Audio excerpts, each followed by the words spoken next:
Black Cats Run podcast, episode 1F of How's Your Wind.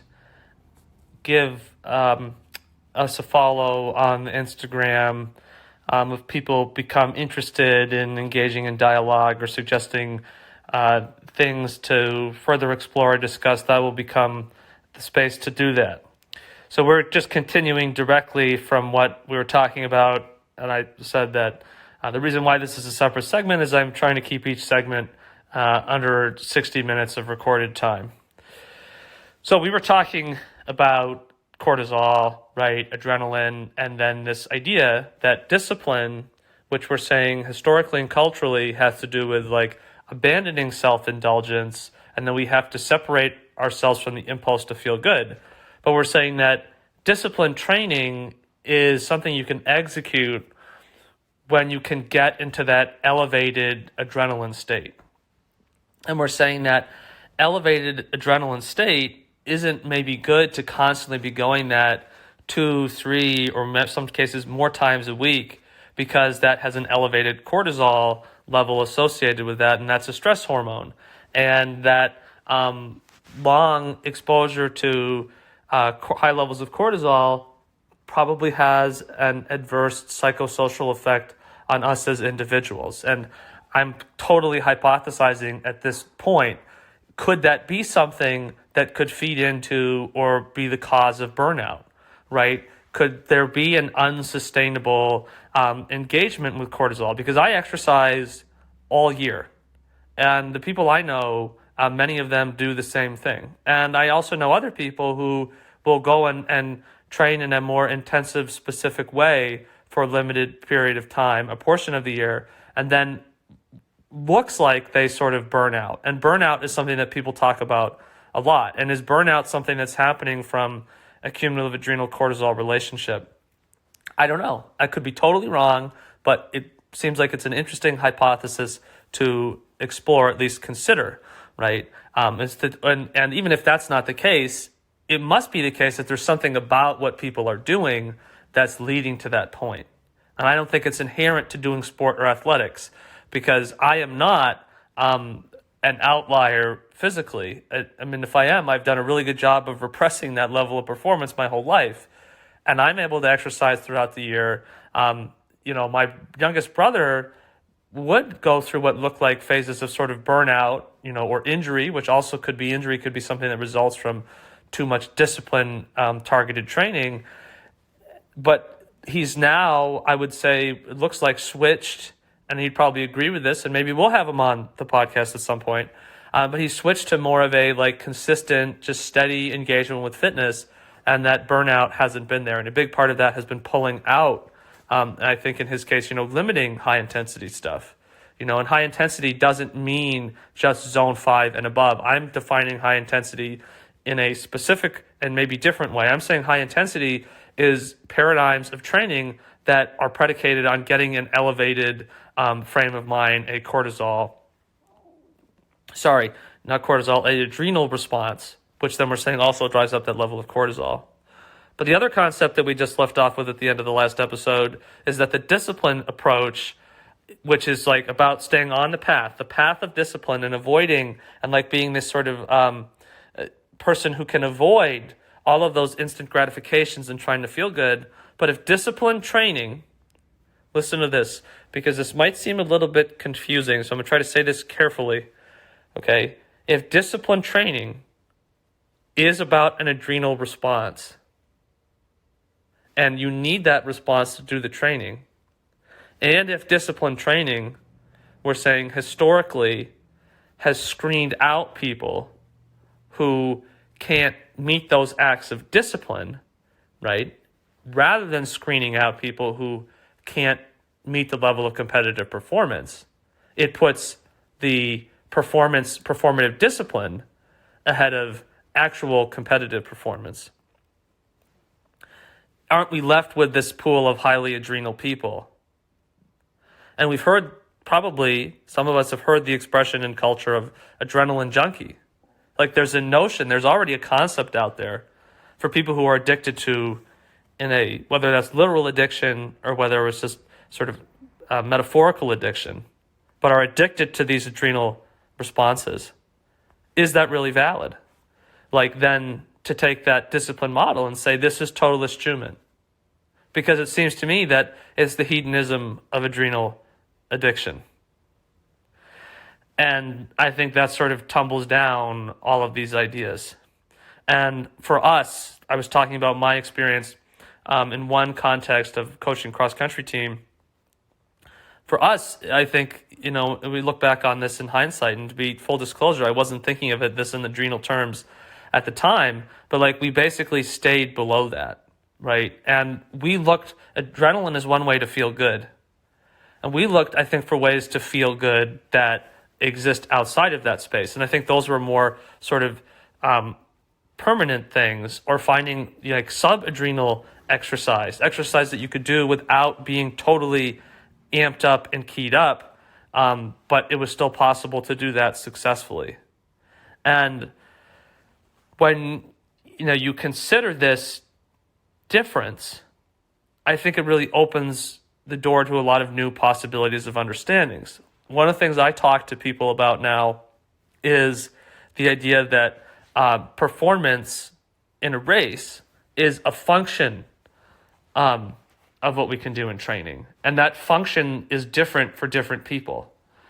I talked about the example of a friend of mine who has trained at times very close to what they can do in racing. And then there are people such as myself who train well under what they can do in racing. And if I try to access, I don't consider myself to be a marathoner by any means, but I have sort of stumbled into the reality that I've now done some marathons. And that just, the point here is that with that pace, like for me to even go to marathon pace in training is sometimes feels like extremely difficult, right? But that's something that you're doing, in some cases for 3 hours or more for most participants. And even if you're an elite participant, that's still something you're doing for, closer to 2 hours. It's still 2 hours plus, right? Unless your name's Eliud Kipchoge. And even then, it's still basically, for all intensive purposes, 2 hours. It's only in the performance sense that we really care that it's slightly under. But, like, that's a long time. And then, to try then access that intensity in training, like, that's very difficult for me. And I don't know why that is, but in the training sense, per se, but I do see this connection to this adrenaline stuff as maybe one possible explanation, that when I go to race, I do get that level of arousal and engagement, and all of a sudden I'm running paces that are ridiculous compared to, what I usually might run in training. But the Jack Daniels model says that you should basically run marathon pace, for a lot of your training efforts. But for me, I train below that, well below that, 90% of the time. And although I'm not personally an elite performer, I improve my fitness, and I run at a reasonable level, and I race well above what I can do in training. And the other people that I work with and consult with, these athletes, they do the same thing. As we focus on training in a way that feels good, and then it's the same thing. They go to race and they do that. And I think what's really opened up the door for my brother, who, this year, ran 67 minutes for the half marathon, I think what really opened the door for him is sort of shifting to like, I'm just going to keep things more relaxed. And instead of going out and, drilling this stuff. And I remember when he was a college athlete, he would go out in the summer and he might run 10 or 11 miles and he'd find this like ridiculously, hilly loops. And he would just be 6:30 pace no matter what. Like you'd look at the pace graph, after the fact on his GPS, and it would just be like a laser beam. It didn't matter if he was going up or down. He just was just cruising at that tempo. And that was when he would sort of build up for 6 months and get in really good shape and be running 25s in the 25-minute range for 8K cross country, 5-mile cross country, and then he would get really injured.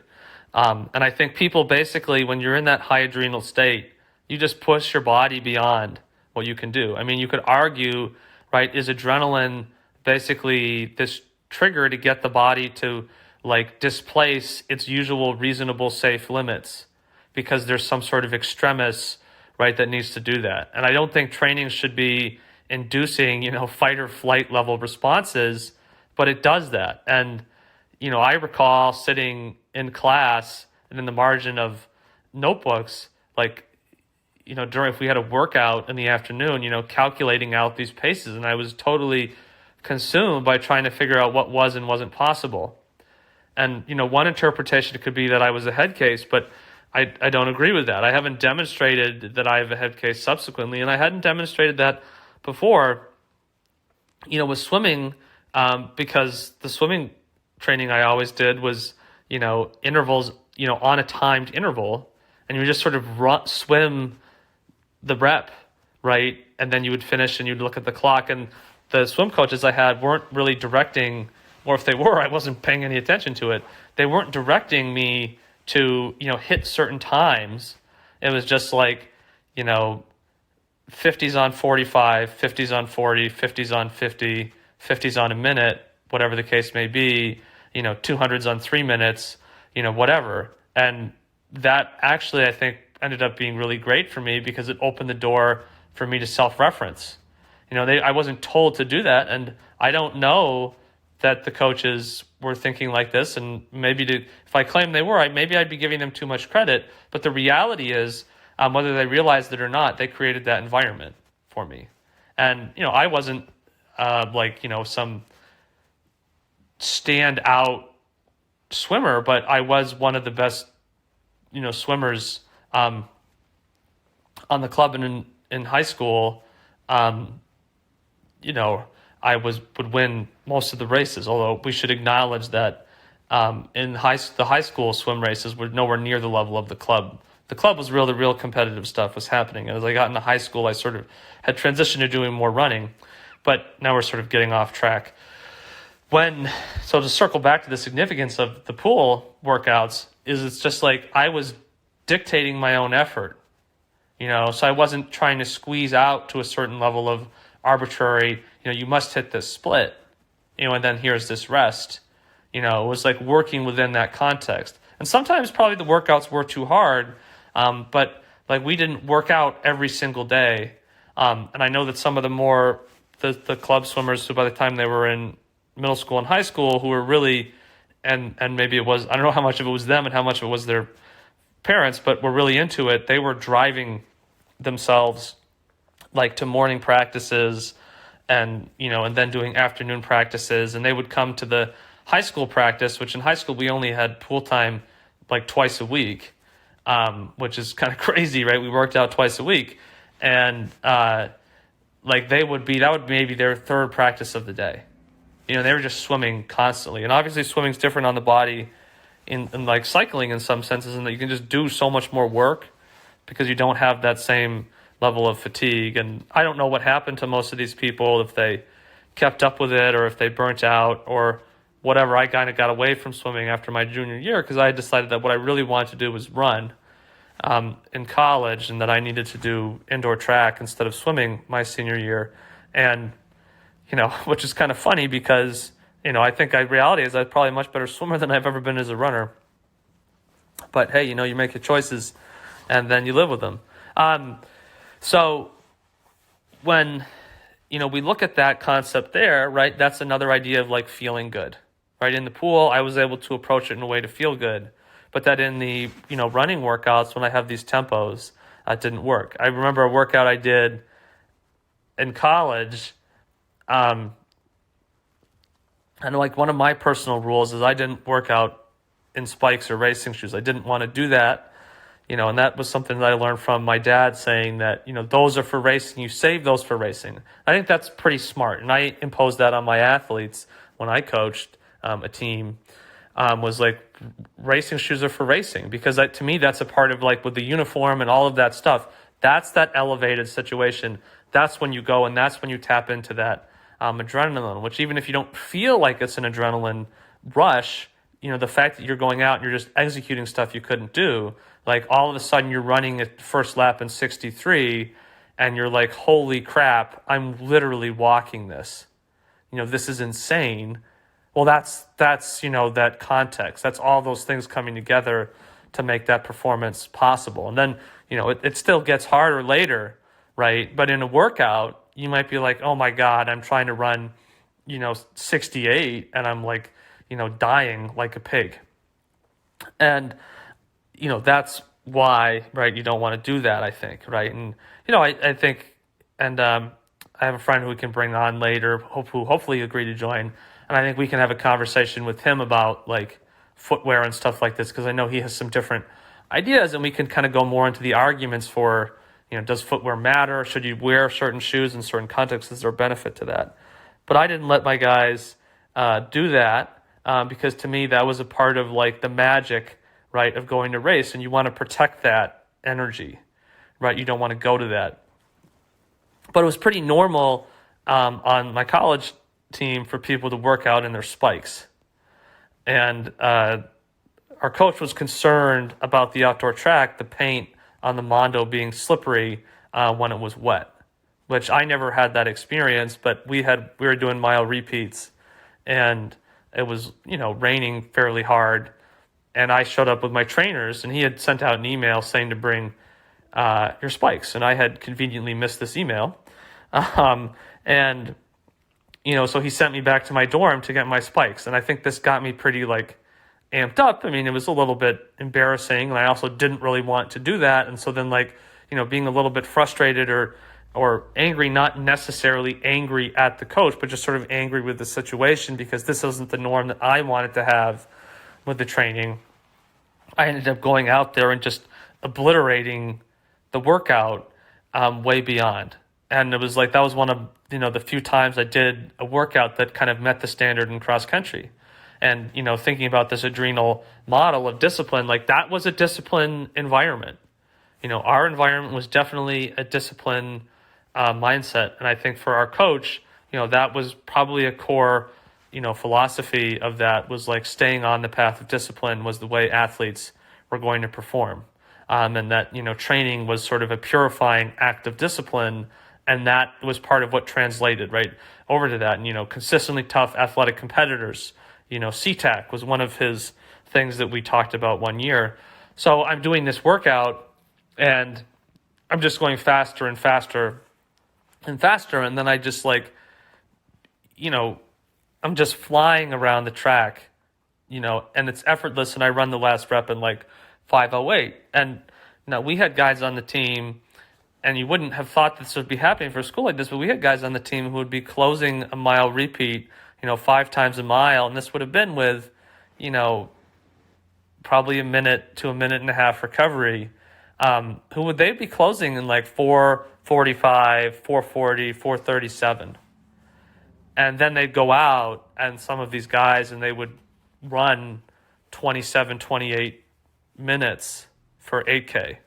And that just didn't make any sense, right? How could you execute that in training? But I think that's the point of like, they're depleting or using a level of energy to do the training that should be reserved for the races. And, bringing out the spikes and stuff like that is a way to sort of tap into that. And I think it also, the reality is when you train like that, the discipline approach, it's also more fatiguing, right? So then you're sort of differentiating between if the training is effective, based on how well people can recover from training. And I think it's pretty clear that people recover at different rates in different ways, partly because I think, different people have different like subjective capacities to recover. And I also think partly because different people find different like life experiences to be more or less stressful, and they're better at creating space to relax and to eat and to sleep, which is really all where recovery happens. You can, use all other kinds of interventions. I just don't think they work. I think you're kidding yourself. If you want to recover, you got to sleep more and you got to make sure you're eating enough food. I thought it was really interesting to listen to Gustav and Christian talk about after their Kona Ironman experience, talk about how the way that for them recovery is eating and sleeping. And I thought yeah, I totally get that. I totally agree with that. I think that's right on the money. And so like staying under that level of adrenal response, like I could have had a training experience where I had stayed under that. And I mentioned earlier how for me, and I'm using myself as a reference a lot because, that's an experience that I can speak honestly to. And I think in terms of other people's experience, my hope would be to have them, come on and speak more directly. And so I'm trying not to overly lean on my interpretation of other people's experience. But like I talked about that transition from running, 75, 80, 85 miles of running a week, and then maybe also doing another, 4 hours of cycling outside, which was, usually pretty rigorous in the summer. And then transitioning to this discipline space at school in the fall for fall cross country. And this sort of was the prevailing model that continued in the track. And I eventually sort of started running out of gas mentally by the second half of my college experience with sport. But, I would basically stop being able to run well pretty much immediately after coming back to campus and starting the workout routines because I just didn't have the energy to do it. And I couldn't get to that adrenal state. And I didn't have success with workouts in high school. So I had already had a negative association because at a certain point, if you ask somebody to do something that's too hard, like even if they can get that adrenal response to that, like they're still not going to be able to execute that. And I think if you have associative failure with intent workouts, like they just start to be seen as negative. And I didn't have a problem with workouts in the pool. And workouts on the bike are sort of okay for me, but running workouts were just like a nightmare. And you could look at that from the discipline perspective and say, well, you're being mentally weak, or you're not being tough, and you need to revise your mindset. But I think the right coaching intervention with somebody like me would have been to be like, okay, I feel this athlete should be able to work out at this level, but they can't. So let's back it all the way down until we find something they can do, because that's going to be more productive for them than going out and bombing the expectation I'm currently setting. And then if they start to execute that level, then maybe you can gradually build that up, right? And then you can get up to that point, right? But we want to remember with training that the benefit of training in the discipline level of intensity, that highly adrenaline-driven workout, isn't really that much better than the next best alternative, which is what I'm suggesting. The opportunity cost is to do this alternative of like, am I feeling good, right? Being under control. And rather than trying to access specific race intensity, to say, I'm doing aerobic things, I'm doing muscular things. And that's an oversimplification, but for the point of comparison, we're working with that now. And this sort of distinction of how can we approach and understand what different acts of training are targeted, that's also going to be later podcast topics. So, I think if we look at this and we can think of in terms of what Lydiard says, right? Because Lydiard doesn't just say 100 miles a week. And I think, honestly, looking at where he said, where can you find him specifically, just sort of like directly emphasizing and saying 100 miles a week, I think is just such a sad, limited takeaway. And, culturally, people don't read things, right? We hear things about things, and then we talk about them as if we've read them. I would say most people who talk about 100-mile weeks and have an opinion about that haven't read Running with Lydiard. Okay, and I think if you haven't, and it's a wicked short book, and I'm pretty sure it was just, somebody just wrote down things as Lydiard talked about them, and then they just put it together in a book. Like, it's extremely readable. You could probably read the whole thing in 30 minutes, but it's really thought-provoking and informative. And if you're interested in also just like how has our ideas about this stuff changed over time, it's also just such a cool now historical document about the history of training. But he says, finish exhilarated, not exhausted.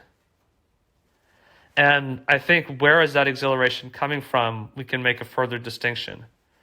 And you can finish exhausted and exhilarated if you've gone through an adrenal experience. But you'll also get to the point where you'll just start to finish like totally depleted, right? And we might learn to be satisfied from that. But like exhilarated is like feeling like you should feel pumped up by the time you're done, right? Because you've done something and you're feeling good, and your active training is making you feel better. When we did our training, we did 20 by 200. We do that, and my brother this year, one of the things that he incorporated that I thought worked really well for him was doing 16 by 200 on, 200 off, continuous, and he sort of settled in at a alternating between 35s and like 45s or 44s, and maybe 34s maybe for the 200s. But he was running basically 4 miles in around 2030 to 2130-ish, overall, and with this pace variation, right? And it wasn't a massive session. He could do more, right? But, when he asked my opinion about this, I encouraged in the direction of like, do your training so that it's like the minimum necessary to get the benefit you want. Like once you're getting the benefit you want, why would you do more? That's just taking risks. And that's how you start to like lose interest, because just because something's an adrenaline rush the first time, just because 2 by 20 minutes is an adrenaline rush the first or second time, that's not something you continually want to do again and again and again. And you might argue, well, you want to do it physiologically because of this perceived benefit. But I'm talking about as an athlete. Is that something you continue to want to do again and again and again? And so when we say exhilarated, not exhausted, what that means, in my interpretation, is what you should do should feel good every day, right? And we should be feeling good as a result of what you do. Like, I think the value of sport, for those of us who do it as just a form of self-esteem and self-actualization, who aren't going to make our income and our livelihood and support our lifestyles from it, but choose to incorporate it into our lifestyle, I think it should be something that feels good, or else there's no point in doing it. And I think that chasing down this discipline approach doesn't work for that. And I think that giving up and just collapsing into this like hedonism, sort of rejecting, and I'm sort of like secretly bitter. I saw a woman on Instagram suggesting that the slowest runners should start first, because it's not fair that they don't get to finish the courses for the marathon. And to me, that's that sort of like hedonism thing where it's like, it doesn't matter, how fast we're going, but to me, it's also showing that like, well, that's like a superiority complex too. If you're not like being more open, it's just, that's populist, right? Because more people are slow than are fast, and it's not toxic to call things slow or fast. That's just the language, the vernacular we use to differentiate. And you could change those terms, and you're still saying the same thing, right? It doesn't matter. What matters is the actual ideas behind it. And multiple words can be vehicles for the same idea. And we don't want to get trapped in the aesthetics of, trying to pretend that different language is changing what people might actually think, because that's like, becomes very Orwellian very quickly, I think. But, when you're saying the fast people start at the back, well, you're basically still posturing yourself as saying my experience is superior, because it's actually in everybody's best interest to start fast to slow, because otherwise you're going to have people trampling over everybody else. And that's going to be a crappy experience for everybody. And unless you think that the value of the experience is that everybody has an experience that's equally miserable, that kind of stuff isn't a good idea, right? So that's not really the way, I don't think, to feel good either. Like, feeling good could be a couple different things, in my opinion. I don't know why I'm clarifying this, my opinion. I guess I want to be clear that I'm not sourcing this from somewhere else. These are conclusions that I am reaching, or I'm suggesting make sense to me based on my experience and my assessment of different pieces of data. I think that you did something hard and that allowed you to feel good. We do a long run, I think, and again, my 5/7 rule, probably the first 5/7 of a long run feels pretty good. And it's really only the last 2/7 of it that, if you're going to be getting really tired, and to some extent, like, the purpose of the long run is to sort of get to that point. But by keeping that, so a smaller portion of that is in that period of adversity and hardship where you're like, whoa, I'm really using my, cognitive power to bear down here and execute and complete this. Well, you're still going to finish and be, that's a good experience. It felt good for a while, and then I got to challenge myself. I got to overcome that, and that's rewarding. It could be that you did something easy, and because it's easy and relaxed, the act of it felt good. And easy training is productive training. You just do more, right? And that's what's brilliant about it, is it's easy and it lets you do more, and that's more effective. You look at some of the stuff people are talking about with zone 2 training and mitochondria and how that stuff works, and trying to understand that better, and what is endurance, etc. Like, that training is happening at a level that's really not requiring any of that discipline level pain, right? If there is an active discipline, it's not path of discipline. It's not that formal traditional sense. It's just like habit as discipline, which I'm saying is something that's totally different. It's just like, okay, I want to set aside the time to do that. And it's like, okay, I'm not going to go and do this morning because I'm doing this. And like, it shouldn't be a giving something up because you want to do that. And if you don't want to do these things, don't do them, right? This isn't a proselytizing we're not proselytizing on the subject of endurance sport in this podcast, right? Like, if you don't want to do it and you don't want to train and do the activity, that's fine. But you don't have to complicate that space and be like, oh, well, it's toxic and it's bad because it expects people to commit so much time to it. Like, I, for my part, don't expect you to do anything. I'm not even expecting you to listen to these episodes per se, right? But I am saying that when you're doing this stuff, if you don't like it, you don't have to do it. Like, we don't all have to like the same things. That's fine. But if you are doing it, what I'm arguing is that it's great to recognize that it can be easy, because then the literal act of running should feel good and comfortable, and it should feel better. Like, to me, a lot of times riding and running feels better than sitting on the couch. It feels better even than walking, right? To me, it's this really awesome state of being, and I seek that out, and I want to be in that. And then, hey, when it's easy, you can go for longer, so you get to experience feeling good for longer. And hey, that's more effective. And it's also more rewarding because you get to like do these cool things. Like exercise twice a day. It's cool to feel like you're accomplishing that. Those are different ways to feel good. And then you can also look at some combination of both, right? In training, sometimes you're doing work that requires more heartbeats per minute or more watts, and more muscular force itself can also be exhilarating sometimes, and yeah, you're maybe sort of at some level, you're sort of getting adrenaline, but instead of calling up adrenaline to do it, you're maybe becoming amped up as a consequence of what you're doing, and then you're backing off. You're not tapping out, you're then executing, right? Those 200s, we could have done 5 more, and they could have crushed those, in under 30. They could have run 27, 28. I'm sure some of them could have run 26, which might not sound incredibly fast from a pure speed perspective, but you'd be doing this after already doing, whatever that was, 35 to 40 minutes of work, right? And so then to be picking up to that tempo, would be pretty significant. But that would have been totally destructive.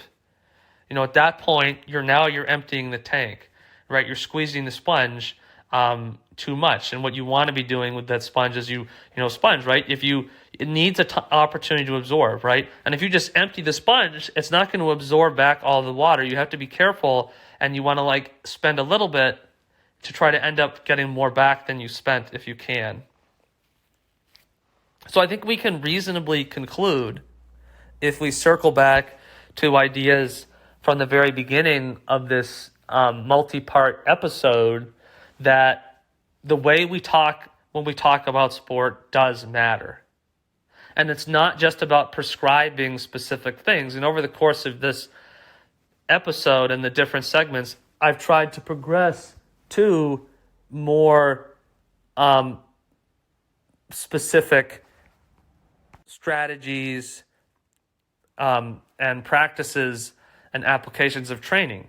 But this idea that there's a dichotomy of, here's another dichotomy. What a surprise. American culture, there's another dichotomy.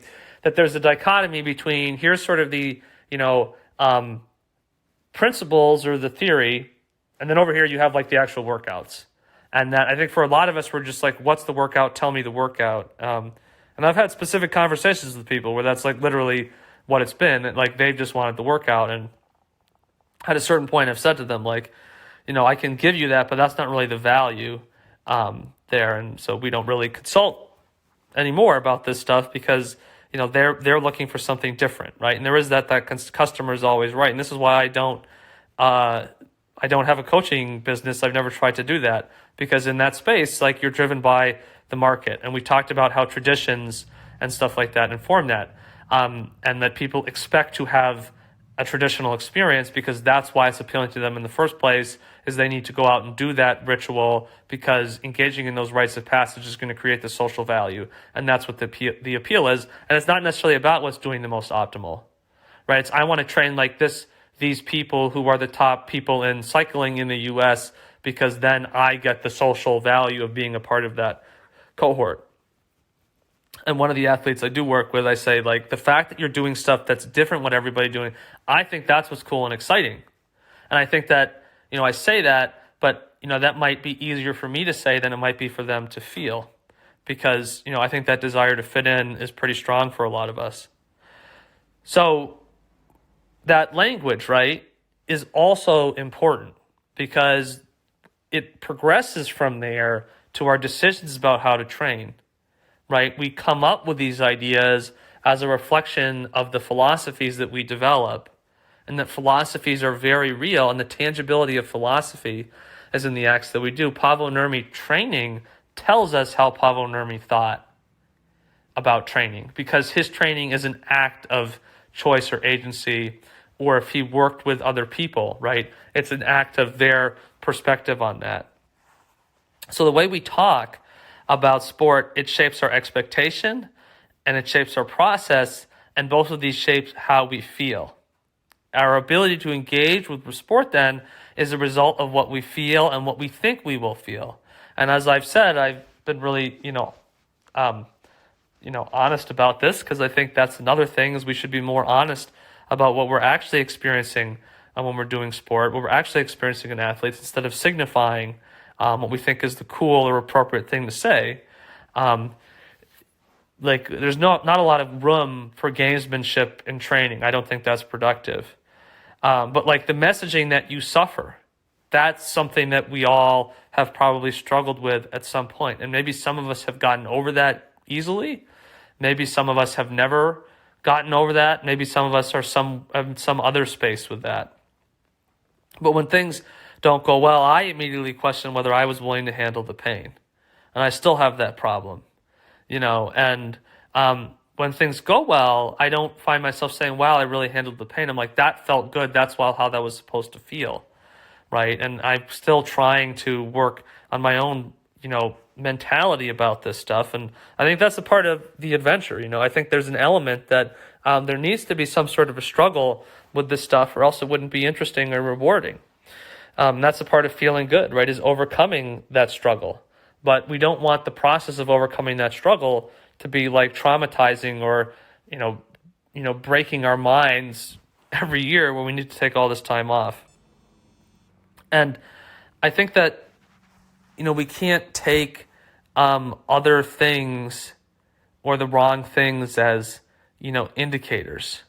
We need to look for, and have a better understanding of what kind of are the factual pieces of consideration, evidence, if you will, when we're trying to do this. And when I say take other things as indicators, I mean our experience is alone our data points, not standards, right? And that just because Jim Ryan did blank, doesn't mean that the 400-meter repeat or the quarter-mile repeat is this essential ingredient, right? Or just because Roger Bannister broke 4 minutes and a mile before John Landy doesn't mean that we should be thinking about Roger Bannister more than we should be thinking about John Landy.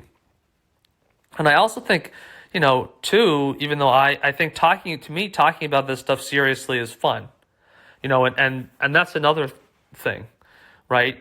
I'm not claiming there's a theoretically right way to experience this. Like, if people want to use the discipline approach, they can. I am making the argument from a performance perspective that I don't think that the path of discipline model actually produces the best performance.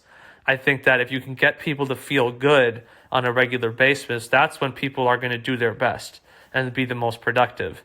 And I think that, again, the historical period in which these ideas were being established was not a period in which we cared about how people felt very much at all, right? And we still see, I've talked about like unions as being this check on unnecessary labor. And like what we see today is that, like, at least in the United States, like there's strong anti-union sentiment. There's a belief that, unionized labor is lazy and unproductive. And, we see kind of that Protestant work ethic-y type mindset there.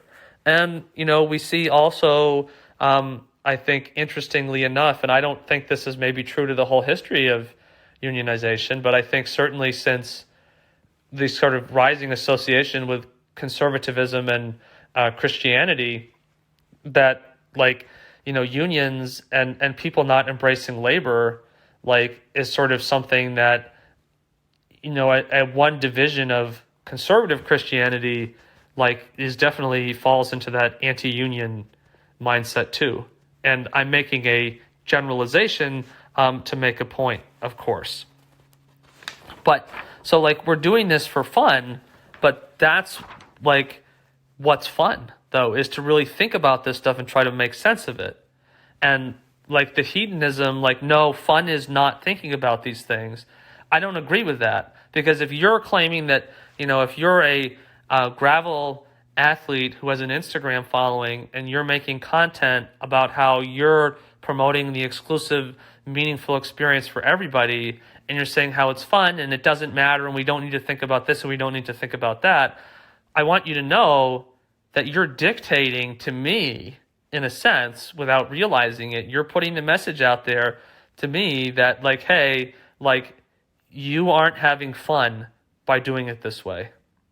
And I don't know that that's what, I'm speaking of the hypothetical, person here, right? I don't know that's what the hypothetical you gravel person is meaning to say, but I think it's an interesting effect of the impact of how, right, that you are choosing to talk about that stuff. And so the choices then that we make when we talk about this stuff are impactful. And not opening this up to thinking in these serious ways, I think is wrong. And I think being serious is where it gets fun. That's what's fun about it, because you get to get competent at it and you get to have the cool experiences as a consequence of that.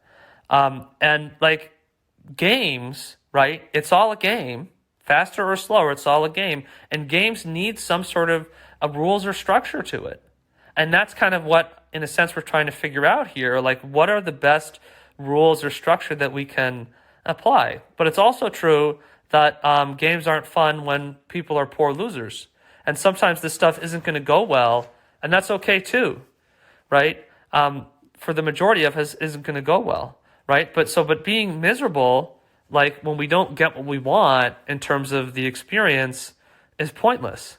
And if we're miserable because we can't get what we want, because the discipline model isn't working for us, and even the people who the discipline model are working for are probably being limited by that and could probably be having a better experience and better performance if they got away from that, and got out of that adrenaline cortisol cycle that I'm hypothesizing is driving that.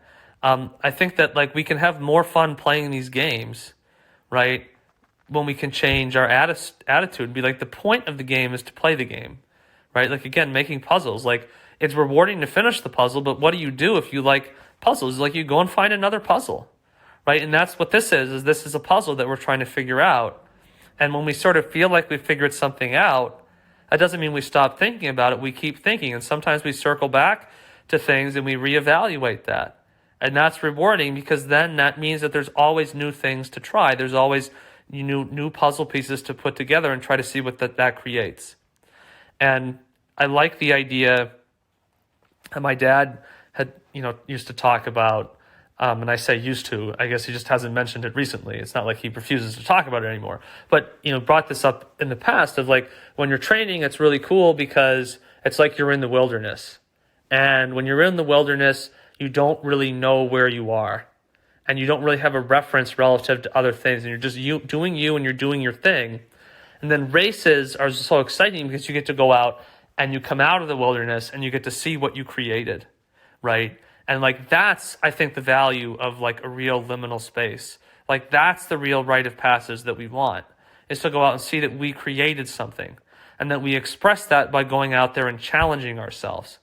And I've come to recognize that like I'm not going to inevitably progress and that things are going to happen, and I'm going to get slower and I'm going to get faster, and that the art of the sport of being an individual, being in these individual sports or being in endurance sports, the art of the sport is to go out and how can you express the best version of what you created at that time.